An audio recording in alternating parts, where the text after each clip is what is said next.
Entonces, en la neurología, si bien en todas las áreas, ¿verdad? Pero la neurología cobra mucha importancia el interrogatorio. Si bien vamos a pensar que el examen físico es lo que más importa y lo que es más dificultoso y todo lo demás, en realidad no. Es el interrogatorio. La gran mayoría de los diagnósticos ya se llega con el interrogatorio. Entonces, ¿por qué nos ayuda a efectuar una historia clínica digna de confianza? Que quiere decir que ahí nosotros podemos hacer una buena historia clínica, cual después va a pasar a otro médico y va a poder seguir una línea de raciocinio. Descripción de los síntomas que no se acompañan de los datos observados de la enfermedad. En neurología muchas veces el examen físico puede parecer normal, pero en el interrogatorio se encuentran las alteraciones. Entonces siempre hay que preguntarle al paciente qué es lo que está viendo, qué está escuchando y qué está sintiendo. Todo eso es importante. Para eso primero hay que obtener la confianza y la colaboración del paciente. Se van a dar cuenta ahora que ustedes se van a sus notaciones, que ustedes le preguntan algo al paciente y el paciente le ve luego como estudiante, o le ve luego como médico, porque ustedes no se creen estudiantes todavía y se van en el hospital. Cuando ustedes se van al hospital, primero tienen que creerse médico, porque si no, no van a hacer nada de lo que es médico, ni el interrogatorio, que es lo más básico. Usted tiene los dos, su mochila, su su otro, tiene que ir con carácter de médico para que tenga confianza. Entonces es normal que usted le pregunte una cosa, no le responda bien o no le responda y se va al médico y le pregunta así y le da primera respuesta que usted no le dio. Y le hacen de que haga usted como mentiroso. Es solo por esa situación. Y entonces lograr que se percate de la importancia del procedimiento de la exploración. Entonces muchas veces hay que explicarle al paciente que por qué ustedes le están haciendo esas preguntas. Porque a veces no entienden de ello por qué se le está haciendo las preguntas. ¿Sí? Siguiente. Entonces, para seguir la línea de una línea de pensamiento, hay que identificar los hechos clínicos mediante el interrogatorio y después en un segundo capítulo recién se hace una exploración neurológica. ¿Sí? Entonces hay que ver entonces los signos, los síntomas y poder entonces llegar a un diagnóstico sindromático, un diagnóstico topográfico y después con los estudios auxiliares diagnósticos para poder llegar a un diagnóstico etiológico. Solo que hay situaciones que no necesitan estudios auxiliares diagnósticos para llegar al diagnóstico. De ahí es que el interrogatorio, ¿qué quiere decir? Si yo viene un paciente local, caso típico y frecuente, con dolor de cabeza, yo le puedo pedir tomografía, le puedo pedir resonancia y le puedo pedir, no sé para qué, pero le piden el dolor de cabeza, el electroencefalograma y todito eso puede venir manejado. ¿Y qué hice hasta ahora? Pedirle estudio, nada. Cosa que yo en la primera consulta con un buen interrogatorio tenía un tratamiento y en su control el paciente va a estar aliviado.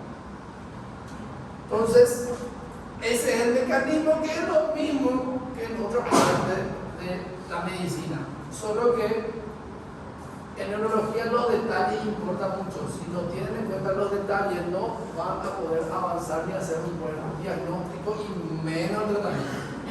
Siguiente. Entonces, esta es la oración que ustedes van a escribir si todo está bien.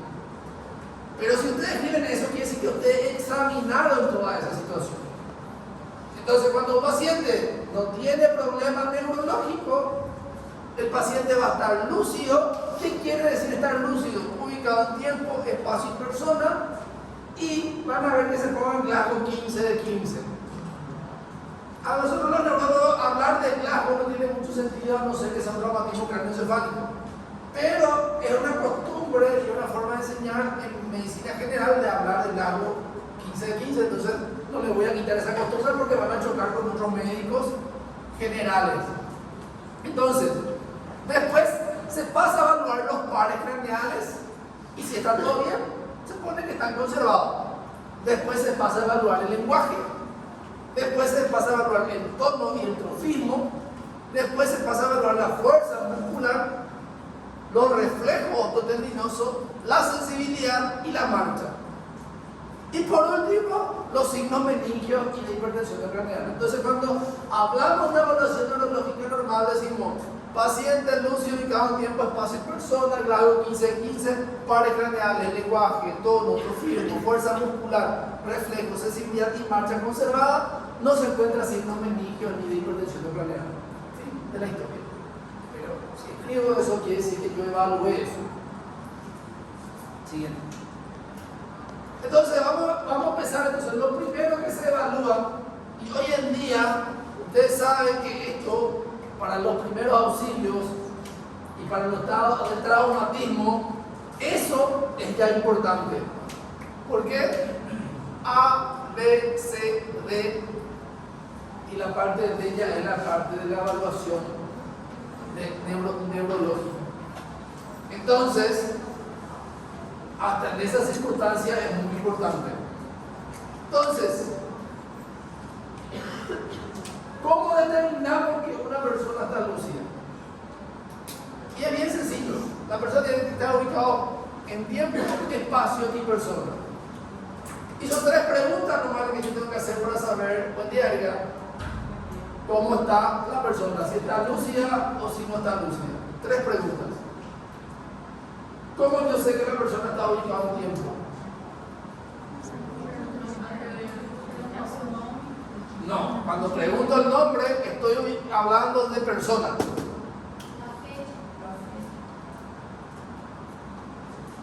Sí, la fecha.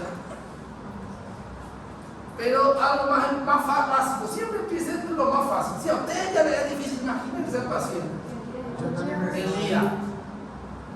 ¿Qué día hoy? ¿Saben qué día hoy? No, está desorientado. Grado 15 ya fue, ya no es más grado 15. Pero si ahí ya empezamos más, imagínate preguntarle la fecha exacta. ¿Se entiende?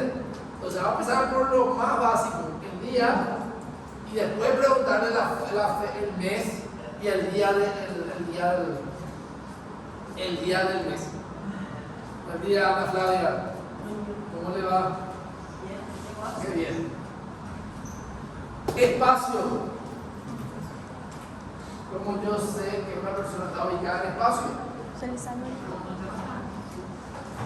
¿Cómo? Lo que dijo la compañera. ¿Se sabe dónde está? Si yo les pregunto acá a los compañeros, ¿dónde ustedes están ahora? En la clase. ¿Dónde está la clase? ¿Dónde? ¿Dónde está la facultad? Ok. Entonces están ubicados, muy bien. En tiempo nomás lo que está medio desorientado, eso no es claro. ¿Se dieron cuenta de lo que pasó con ustedes? Que de repente se puede desorientar con el tiempo, ¿verdad? Y a veces puede quedar medio confuso. Entonces, los datos que yo voy obteniendo es en base a lo que le pregunto y en base al contexto. Si yo tengo en cuenta muy específicamente y lo evalúo bien y no hablo con el paciente, cuando me dice que no sabe el día, yo sé que el paciente no está ubicado en tiempo. Pero tengo que conocer al paciente en contexto. El estudiante de medicina siempre no está medio confuso, así que es normal que a una vez no responda bien a algunas cosas. Entonces, en el contexto. Siguiente.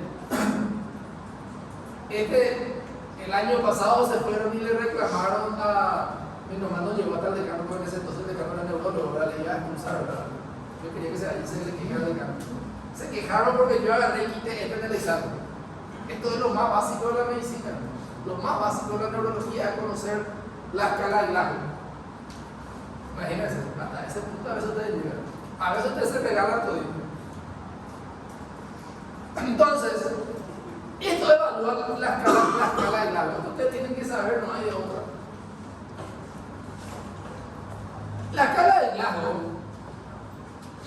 en realidad, no mide el estado de conciencia como tal, pero se utilizó mucho y se utiliza mucho en el traumatismo craneoencefálico, y es más, en el traumatismo craneoencefálico la escala de Glasgow le clasifica, gracias a la escala de Glasgow se puede clasificar en leve, moderado y severo. Y gracias a la escala de Glasgow uno puede saber si le va a intubar al paciente, o se va a quedar en terapia intensiva, o se va a quedar en observación. De ahí la importancia. Pero en otras situaciones puede ser confuso. Y eso solo con la práctica pueden ir entendiendo. Entonces, la escala de Glasgow evalúa tres cosas. La parte de apertura ocular, la parte del habla y la parte motora. La parte de la apertura ocular evalúa 4 puntos. El habla evalúa 5 puntos. Y la parte motora evalúa 6 puntos. Lo mínimo que puede medir la escala de Glasgow es 3. No puede menos de 3. No existe paciente que tenga Glasgow 2 ni Glasgow 1.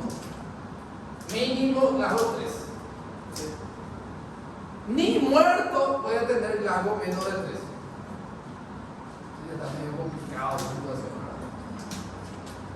Tampoco puede tener más de 15. Entonces, la escala midiendo los 3 parámetros va de 3 a 15. Ok. Y se va evaluando de a poco. El año pasado también, muchas anécdotas sobre la escala de Glasgow el año pasado. Menos mal no era el número de la Sudamericana, ¿verdad? Me fui y le pregunté a un interno de otra universidad sobre la escala de Glasgow. No sabía qué es lo que era los significados de la escala de Glasgow, porque estaba así: ocular, motora, verbal y motora. Y no sabía lo que significaba eso. Complicado la situación. Está complicado. Quiere decir que nunca en la vida entró en la clase, punto 1. No creo que no se la haya enseñado.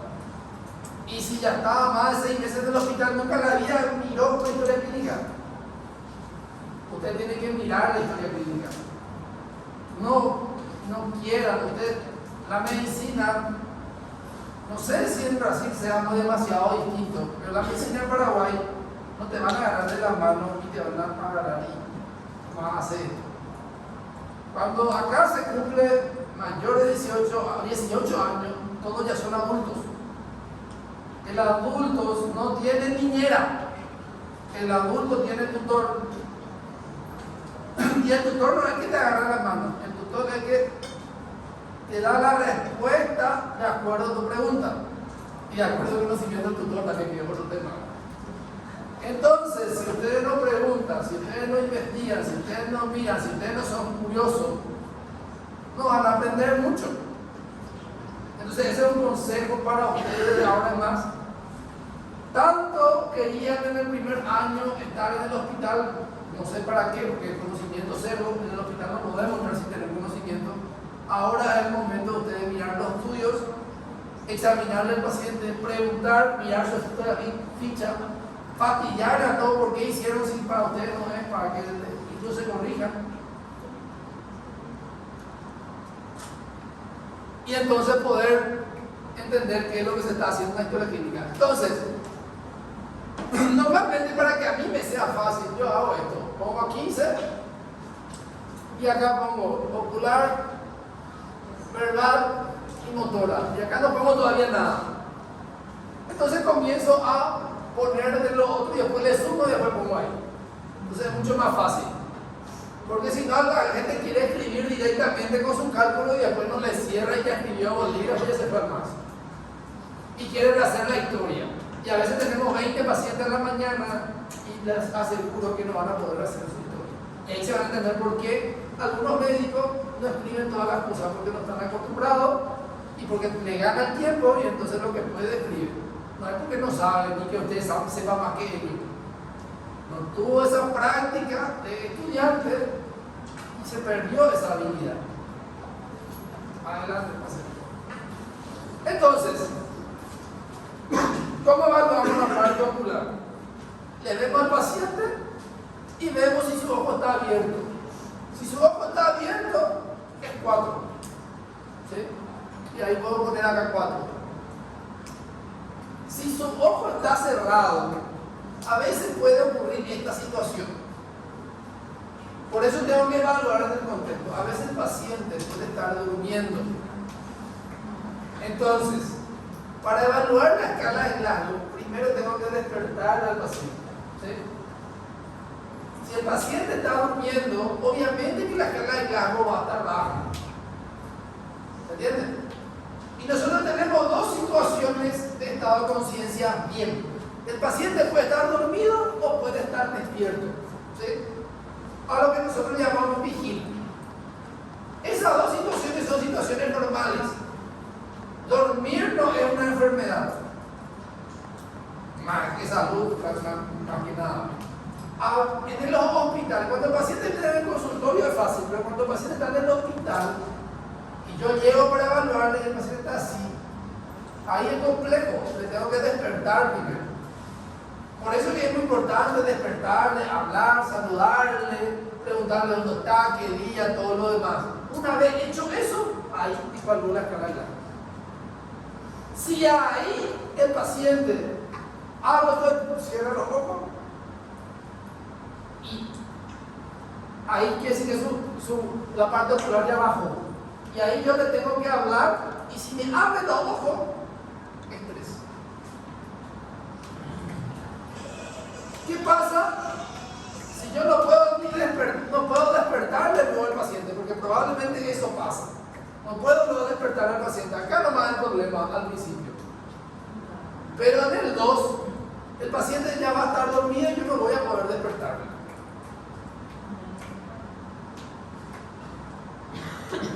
Y le voy a tener que producir dolor para poder despertar. Si al producirle dolor despierta, es 2. Ahora, si le produzco dolor y no abre los ojos, es 1. Y hasta acá llegamos con la parte ocular. ¿Entendió? La parte verbal. 5. Y aquel paciente con quien yo puedo conversar y me responde todas las preguntas. Me dice dónde está, qué día es, saben quién es. Entonces va a tener 5.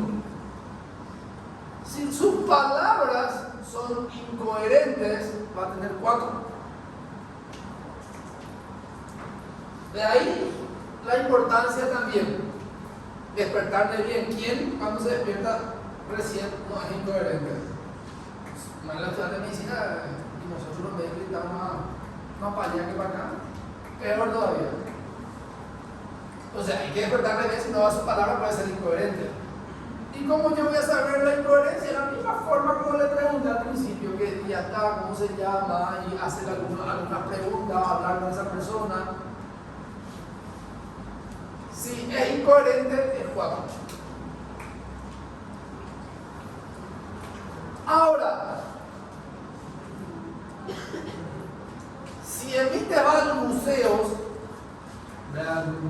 parece así como criatura bebé recién nacido, 6 meses para adelante, es 3. Si solo hace sonidos, es 2. Y si no emite sonido, es 1. Y hasta aquí también llegamos. Y después yo le voy a explicar la importancia de por qué una persona puede estar bien, no estar en coma y tener un Glasgow bajo.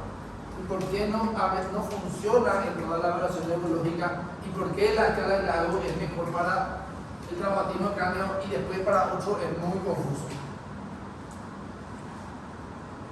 Adelante, toma asiento, el mejor lugar.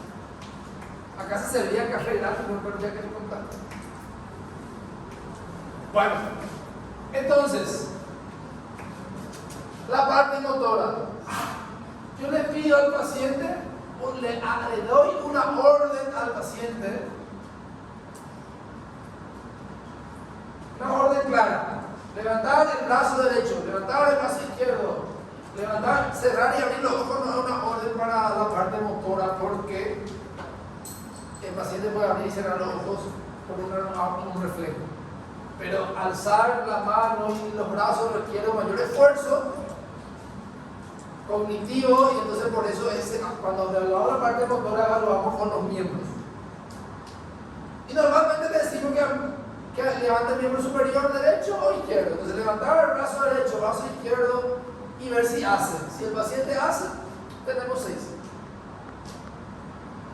Ahora, el paciente puede mover, pero no obedecer nuestra orden.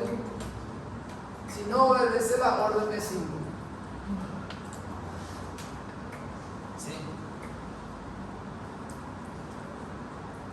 No obedece la orden, pero localiza el área donde se le produjo un estímulo doloroso.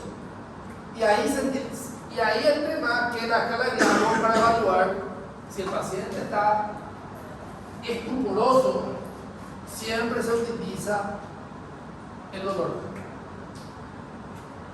¿Lo entendemos nosotros?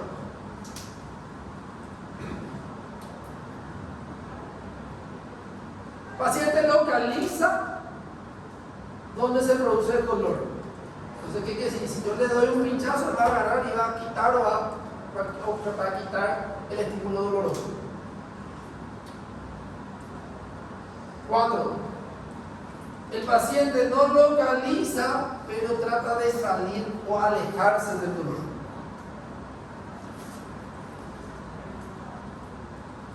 3. Al paciente se le produce el dolor, no localiza ni retira, hace flexión.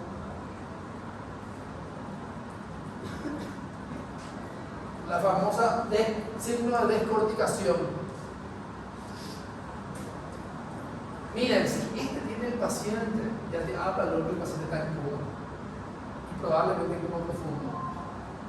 Es un dato muy importante tener en cuenta. Si el paciente tiene no existe paciente con flexión al dolor, no solo, porque el paciente con crisis convulsiva tónico-clónica hace solo así, comienza a temblar. No, tiene que ser al dolor. 2. Peor todavía, extensión al dolor, deceleración. Y si no responde ante ningún estímulo doloroso, y cuando digo no responde a ningún estímulo doloroso, incluso tiene que mirar la cara. Y ahí está el tema del coma Glasgow también. Si no responde a estímulo doloroso, entonces también el paciente está en coma. Obviamente que puede estar muerto también, pero vamos a hablar del paciente vivo. ¿Cómo? Hay que mirar hasta la expresión de la cara. Porque el paciente que tenga lesión de tronco cerebral alto o de medular puede tener una hemiplegia, no mover los 4 miembros. Imagínense. Y ahí está el por qué les digo que a cierta situación de la escala de Glasgow puede no ayudar tanto. ¿Qué pasa? Si no mueve los 4 miembros, el paciente va a tener 1. Si yo tengo en cuenta la escala de Glasgow. Y digámosle que el paciente se mueve los ojos y también habla, pero no puede mover los 4 miembros. Entonces, ¿cuánto va a tener? 10. El paciente va a estar estuporoso si yo tengo en cuenta la escala de Glasgow en este paciente. Por eso que se hace de acuerdo al contexto. Normalmente se habla de coma cuando el paciente está de 9 para abajo. Y algunos clasifican otra vez en coma superficial y profundo. Profundo cuando es de 6 para abajo y superficial es 7, 8 y medio. Para complicarle más la situación, no voy a complicar tanto en eso. Lo único que tiene que saber la persona, según la escala de Glasgow, está en coma cuando está con un Glasgow de 9 para abajo. Y cuando está de 9 para abajo también es una intubación, independientemente de la causa. No necesita usted ni saber la causa, de ahí la importancia del ABCD del paciente que es de trauma. Si el paciente está en coma, se intuba independientemente de la causa. Cualquier que sea la causa tiene que estar intubado. Porque el cerebro, si se acuerdan por fisiopatología, pierde la capacidad de autorregulación y van a tener problemas respiratorios. O un paro, incluso respiratorio. Ok. Otra cosa, ¿qué pasa? El paciente entiende, comprende, pero tiene una afasia, no habla, porque tiene una afasia. El paciente también va a tener uno, pero abre los ojos y me obedece porque tiene una afasia de Broca. ¿Qué quiere decir? Comprende. 6. Va a tener 11. Tampoco va a estar estuporoso, porque tiene una afasia. Por eso que el escala del lago sirve para el traumatismo, pero para otras situaciones es un poco complejo. Solo para que tengan en cuenta. Una persona, cuando evalúa el estado de conciencia, puede estar vigil.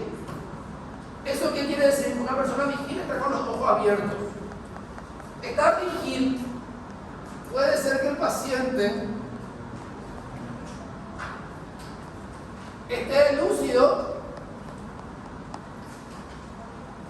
cuando el paciente me dice todas las cosas, me dice que está ubicado en tiempo, espacio y persona. Pero si el paciente está afásico, yo no puedo determinar si él está lúcido porque no me responde. ¿Se entiende? Porque el paciente, por más que pueda levantarme la mano, no me va a responder qué día es, porque no puede hablar. A veces puede poder escribir y ahí le doy un papel y escribe. Pero para no complicarlo tanto, aquel paciente que no habla, pero está con los ojos abiertos y se mueve, puedo decir que está vigil. Decir que está vigil es decir que el paciente está despierto. No sé si está lúcido o no. Por eso es que si el paciente me dice, me llamo fulano de tal, estoy en tal lugar y hoy es tal fecha, yo tengo que poner que el paciente está lúcido. ¿Qué quiere decir? Está exageradamente bien. Si yo digo que está vigil, puede ser que esté muy bien, pero puede ser que tenga alguna otra alteración neurológica. Obviamente que después, en la otra parte voy a estar escribiendo todo, pero cuanto más específico yo pueda hacer, eso es mejor. Entonces, otra situación, el paciente puede estar durmiendo o sueño. Eso es normal. Cuando yo voy a evaluar el estado de conciencia, primero yo tengo que evaluar si el paciente está bien. Y después, si el paciente está mal, ahí tengo que determinar las alteraciones del nivel de conciencia. La alteración del nivel de conciencia es cuando el paciente pierde su estado de lucidez. Y se habla del nivel de conciencia. Bueno, en realidad, cuando hay alteración del nivel de conciencia, porque si dicen pérdida cognitiva que algo se nos permite, tenemos que buscar, en realidad no tenemos que buscar nada. Alteración, la palabra correcta es alteración del nivel de conciencia. Porque el más alto nivel de conciencia es el paciente lúcido. Por eso se llama nivel de conciencia. Y cuando más va bajando, llega al coma, que es el peor nivel de estado de conciencia.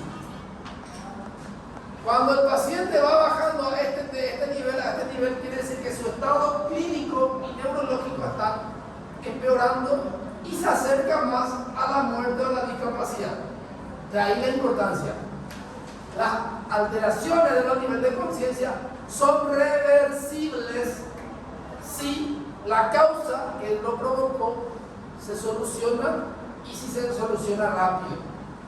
De ahí que hay que determinar siempre el nivel de conciencia de los pacientes, porque si está alterado quiere decir que algo en su organismo o en su cerebro está fallando y tengo que solucionarlo lo más rápido posible. Si no, el paciente puede quedarse discapacitado o puede morir. Eso es lo que me dicen cuando el paciente tiene alteración del nivel de conciencia. Entonces, el paciente puede estar excitado. Y aquel paciente que está despierto y está haciendo un desastre. Para el médico es el peor Y para el paciente y para el familiar es lo peor que puede estar en el hospital. Ese no está lúcido.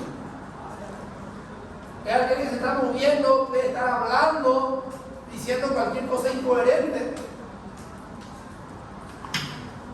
O puede estar somnoliento.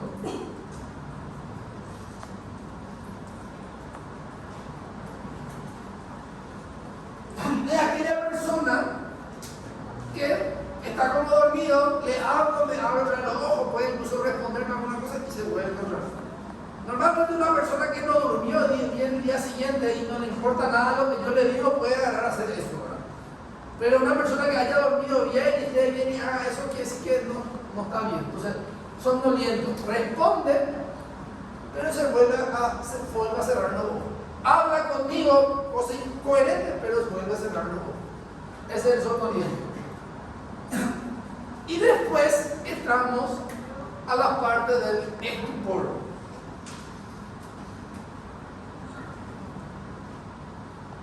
Hay muchas subclasificaciones, pero esta para mí es la forma más sencilla. El estupor es aquel paciente que hablándole ya no abre los ojos, ya no me responde bien las cosas. Tengo que producir estímulo doloroso. Entonces desde acá se produce estímulo doloroso para la reacción del paciente. ¿Sí? Acá solo hablando con la voz. ¿Se entiende? Sencillo, ¿no? Siguiente. Lo que estábamos hablando. Examen breve del estado de cognición, estado de conciencia, vigilia o sueño, alteración del estado de la conciencia. La literatura te habla así: letargia, paciente docilitario y somnoliento. Obnubilado puede ser despertado con estímulo doloroso. Estupor puede ser despertado solo con estímulo intenso. Coma no puede ser despertado en ningún estímulo. Por eso, el estado de coma es cuando el paciente no puede interactuar con el medio externo. No hay respuesta al medio externo. No hay respuesta al dolor, no hay respuesta verbal y tampoco del lenguaje. Eso es estar en coma. Siguiente. Y después pasamos a la evaluación de pares craneales. Porque muchas veces que el paciente cuando está en coma, los pares craneales van a estar todos alterados. Entonces es mucho más difícil de evaluar pares craneales, o más fácil. Porque si el paciente está en coma, prácticamente pares craneales casi no va a estar funcionando. Pero eso es otro capítulo. Y acá sí entramos en un capítulo extenso. Si ustedes se cansan, me avisan. Yo para cansarme va a ser muy difícil. Así que me avisan cuando se cansan. Y ahí le damos 15 minutos. Tenemos largo, les cuento que la clase no da para todo lo que yo tengo para enseñarles en esta. Ok, pares craneales. Ahí tenemos que acordarnos de anatomía y de neuroanatomía. Tenemos que saber. Siguiente. Tenemos que saber que tenemos 12 pares craneales. Si no le llaman la carpeta, tenemos 12 pares craneales. ¿Por qué se llaman pares craneales? Porque son nervios que salen a la derecha y salen a la izquierda y son dos. Por eso son pares. ¿Sí? Craneales porque salen del cráneo esos nervios. A diferencia de los nervios espinales que salen de la columna cervical. Estos pares craneales tienen ciertas funciones y tienen números. ¿Por qué ustedes? Yo no sé si ya les expliqué hasta el año pasado. Ustedes saben por qué los pares craneales tienen números y va del 1, 2, 3, 4, 5, 6, 7, 8, 9, 10, 11, 12. Ni si venía otro neurólogo a enseñarle, no iba a darle esa respuesta. Porque si ustedes agarran la base del cráneo, por eso es importante tener la base del cráneo. Y por eso es importante saber todo esos miles de agujeros que tiene el cráneo. Si nosotros vamos viendo y vamos viendo de adelante hacia atrás, teniendo en cuenta que esta es la región frontal,